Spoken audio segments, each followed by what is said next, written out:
paano mag-load sa GSAT. Ayan, kung tipician ka, para sa'yo to. Kaya panoorin mo hanggang dulo. So ngayon, madali na lang mag-load ng GSAT. Hindi katulad nung dati, ang dami niyang pasikot-sikot bago ka makapag-registered ng load. So ngayon, madali mo na siyang i-check kung successful ba yung pag-load mo. Kaya panoorin mo to. Ayan, syempre, una natin gagawin ay i-load muna natin yung ating retailer number or dealer number ng plan na pinapaload ni customers. So kung GPino yung loadan nyo, isang plan lang yung ating pwede i-load. Kung GSAT HD naman yung loadan nyo, iba naman yung plan na pwede nating ma-load sa GSAT HD. May 200, may 300, may 500. So kung GPinoy, isa lang. Yung ating pwedeng i-load. Yung GSAT 99 lang. Pero same process lang sila kung paano i-load at i-register. Yung magkaiba lang sa kanila ay yung plan na pwede nating ma-load. Okay? Ayan, paano nga ba mag-load? Pumunta lamang tayo sa ating right message at i-type natin yung ating mobile number. Halimbawa, ayan, 09466713911. Tapos yung plan na pinapaload sa ating customer. Halimbawa, ay GSAT 99. Tapos isend po siya natin sa ating gateway na 8724 or 2012. Pagka-send po natin yan ay makaka-receive po tayo ng PIN. Yung PIN ay ang kailangan natin para tayo ay makapag-registered ng ating load.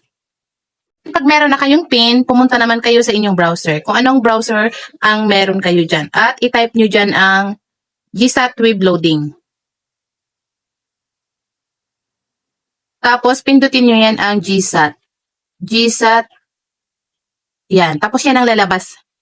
Web Loading. Tapos yung mga box number, tsaka PIN. Dyan sa PIN, ilagay nyo dyan yung PIN kanina. Tapos dyan naman sa box number ay yung account number ng customer na niloloadan nyo. Tapos pag okay na, ay i-click nyo lang yung submit. Ayan, pagkatapos nyo masubmit yan, dyan sa baba makikita nyo, yan yung PIN will be loaded to yung account number ni customer. Tapos kung gusto nyo siyang i-check, i-click nyo yan ang check 99. Pindutin nyo yan ang check 99 kasi GPino yung ating niloadan. Kaya yan po yung ating pindutin. Tapos yan po yung lalabas.